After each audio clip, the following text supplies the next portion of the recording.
when you think it might be relevant to have a plot of whatever cell phones might have been involved. We've already heard everybody's testimony. Man, we'd like to shore that up with some expert rolling back in here and taking the stand again. We're going to get him to plot this. Would it have been possible at that point in time to share with the defense, hey, y'all, we're going to have our expert that y'all already know about anyway. Go ahead and plot this too. Yes, that would be. Yes. Okay.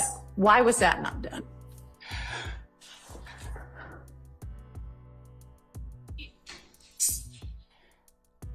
So Bernie did not testify about these. He has. I know. Okay.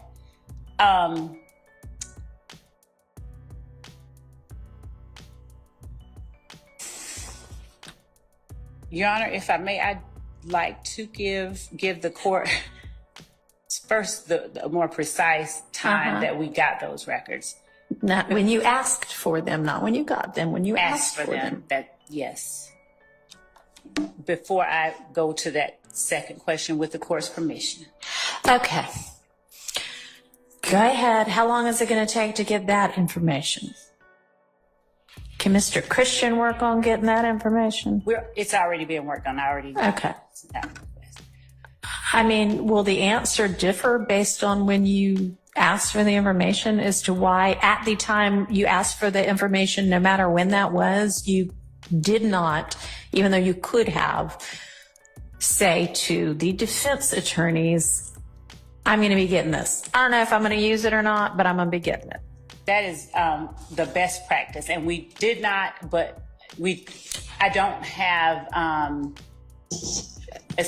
good answer. I mean, and the answer could be because, man, there are only 24 hours in the day and this is chaos and, you know, we're doing the best we can. That could be your answer. I don't know. It's still not a good answer. Yeah, we know. But let's just maybe nip this in the bud.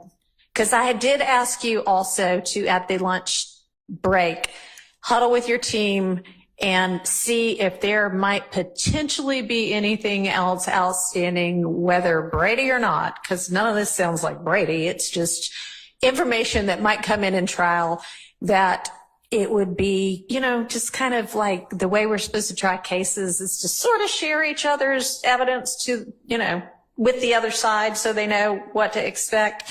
So were you able to sort out yet? Is there anything else out there in the universe that you think you're going to use? Judge, I used the lunch break to get that information I gave to you earlier. We were feverishly getting that. All right. So all right. Right now, what I have for the court is that Racy testified on between May 13th and May 16th. So I need to clarify that. And the defense challenging him and as I said earlier, the questions and answers and the follow-up cross-examination elicited during that time period, May 13th and May 16th, is what caused us to request them. Okay, that's fine. Okay, and essentially you acknowledge, yes, we could have gone ahead and let the defense know we were going to try to get this plotted. You just didn't. And I guess what I need to have happen going forward is that as this trial is going on, first, if there's anything outstanding like that, whether you've got results back or not, or if you're just like, after somebody testifies, you know what, this would be a good thing. Okay. Share it in a timely manner, which is like, not necessarily at the time it occurs to you, but at the time you decide to do it. Okay. Don't wait for the results to get back. Don't wait till you're going to call the person to the stand. At the time you say, we're going to do this, you give that information to the defense, okay? And then when you do get the results back, you can say, we're not going to use it after all. Or, we are going to use it, here's the result. And that is going to be the rule, be the requirement moving forward for everything. So if there's anything out there right now that's kind of in progress, tell them about it. Okay. And moving forward, as things come up, when you decide I'm going to be doing something about this, tell them about it, okay? Yes, sure. So what amount of time do you need to get with your team and figure out, is there anything in process?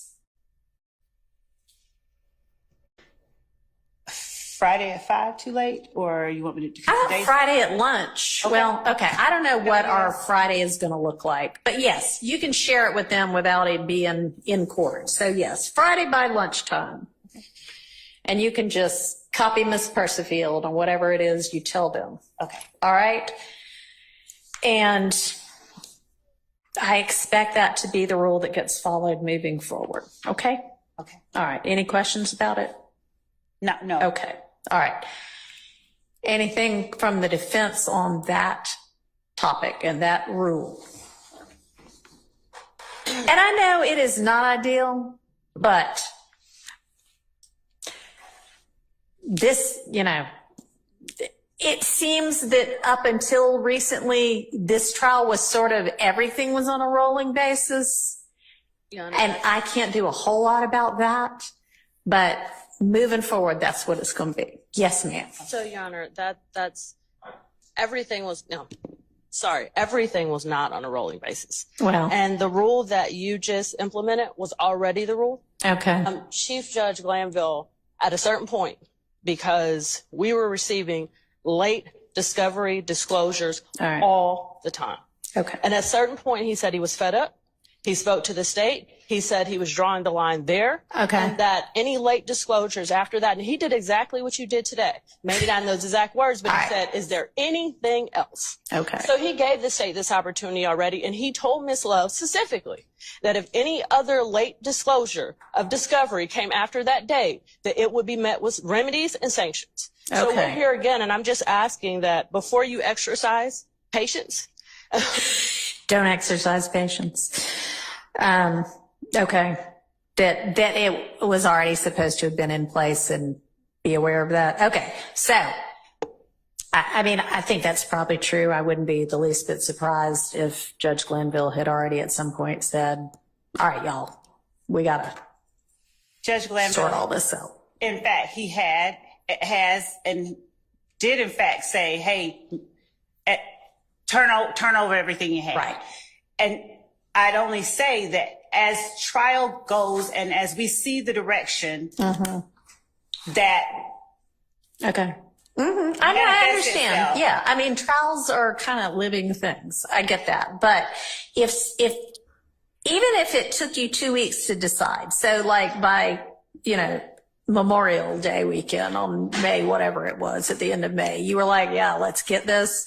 Right. It's now August. So you had all of June and all of July. Yes. So, I mean, the motion on the floor is to request that the plot by Bernie be excluded from this trial. Your Honor, we would ask that the court, since that is the motion on the floor, deny the motion because the data that has been plotted has been in the possession of everyone. That's including cell site location data since July of 2022.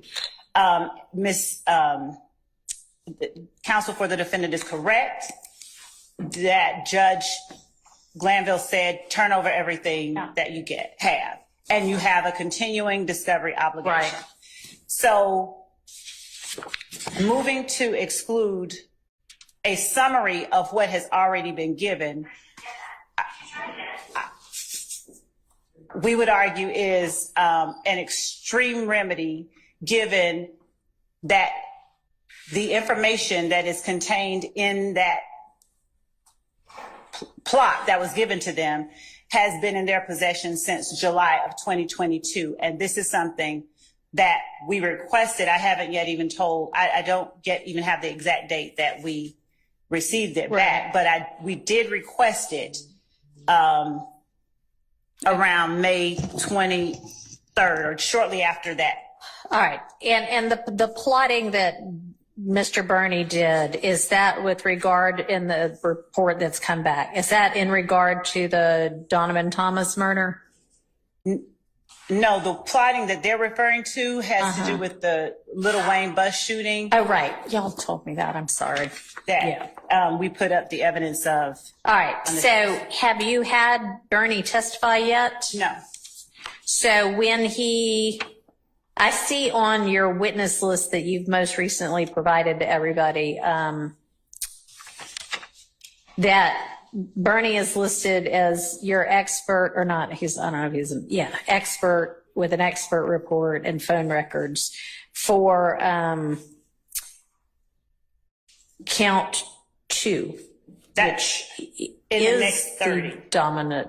Okay. So is he then listed again for where? Yes, he's not in the. He's also in the last 30 set of witnesses for a different act.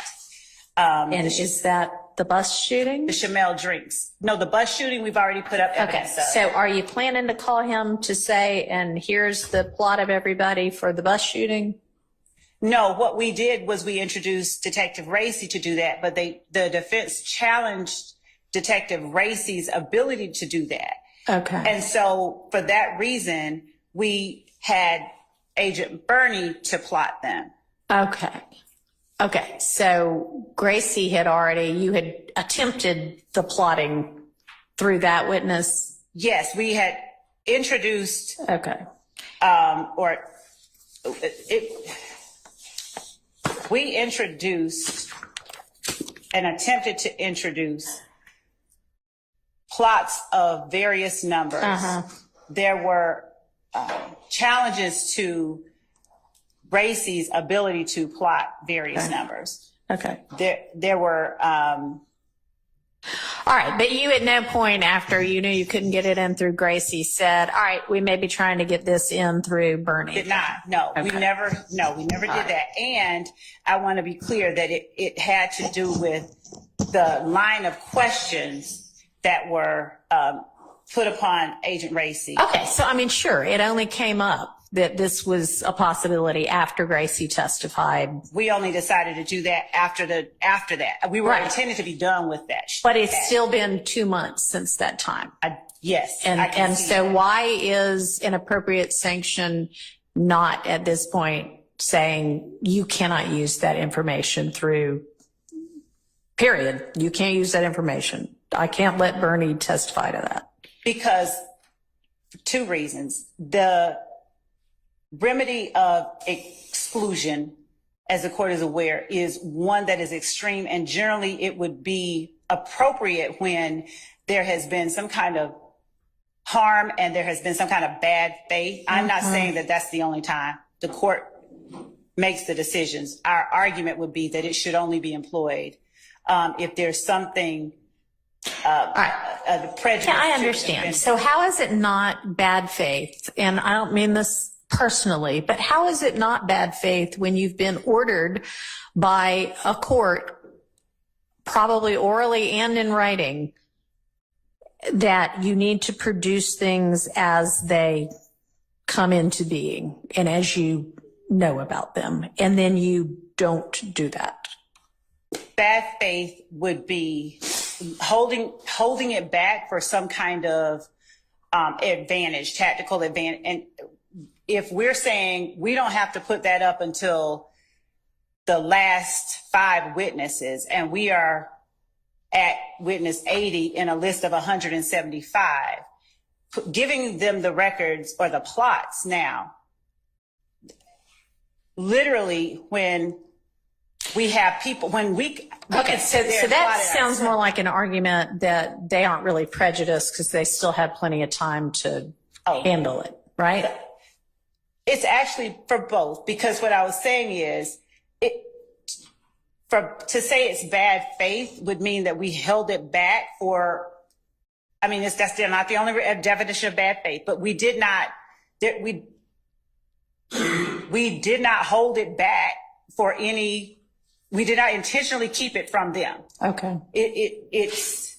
So how is it that it came out on Monday, or occurred to y'all over the weekend and you produced it on Monday? Is it because because y'all finally got together and said, all right, y'all, what else is there that we ought to be giving them?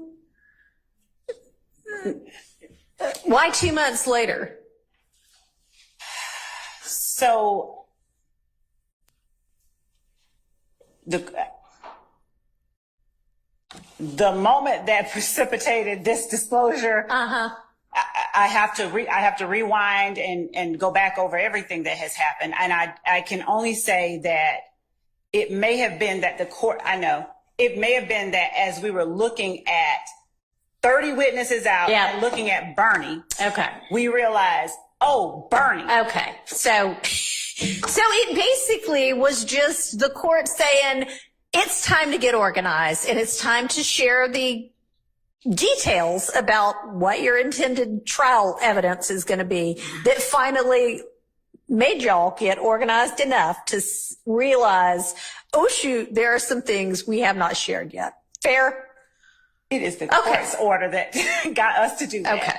All right. So that is probably not bad faith. That is it being swamped because there's a lot of evidence. But I am exercising patience despite the suggestion that I not do that. And I hear that you probably think enough patience has already been exercised. There is a long time before this witness is going to be called for this purpose.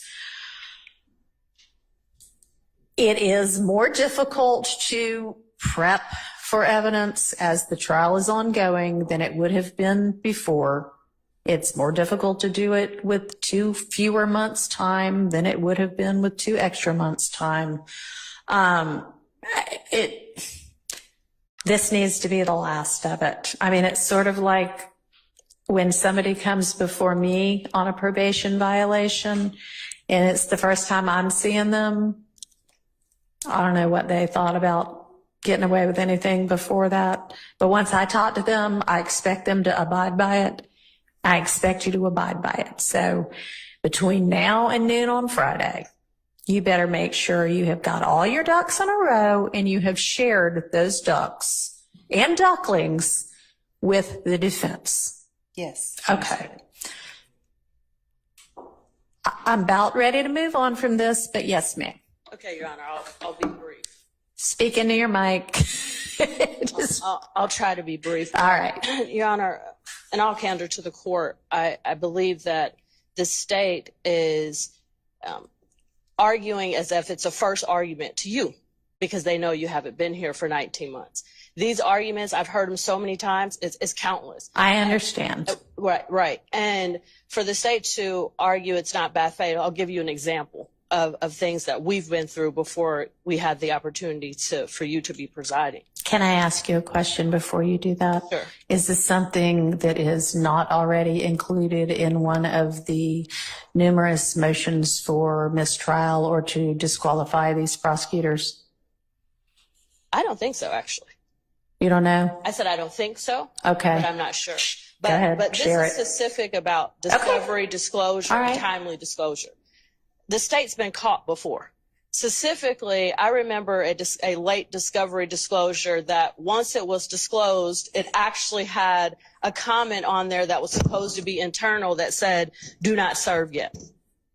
They did it on purpose. And how many times can you say, oops? How many times can you repeatedly, systematically make the same mistake as an experienced litigator and say, it's not bad faith? Okay. Your Honor, I'm just asking that the rules be enforced. Because if they're not really rules. They're just aspirational. All right. I understand. And we are instructed ad nauseum by our appellate courts. They probably won't like my use of that term. That exclusion of evidence is an extreme sanction, and that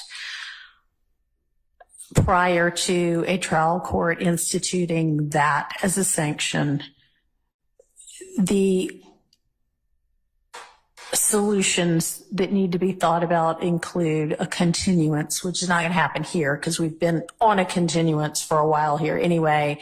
A continuance here, it's, no, they cannot bring it up next week. It needs to be way far down the road, which they are representing that it's going to be anyway. So it'll give y'all time to look into whatever it is. And I understand what you're saying and I hear you. And the answer to how many times can it happen? Maybe 0 more times. Okay. Not trying to keep us from moving on, but related to this. Yes. My understanding, I'm sitting way back here.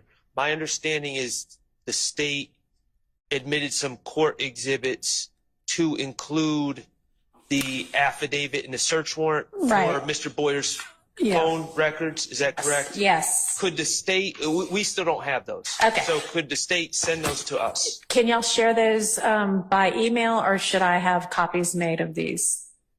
And additionally, my colleagues are correct. We would also like all reports. The statement that the state has made is there's been a continued investigation into this case, into Mr. Boyer, and we would like all associated reports, investigative reports, summaries, supplements involving the continued investigation since our client's arrest. Reasonable. Ms. Love, you understand?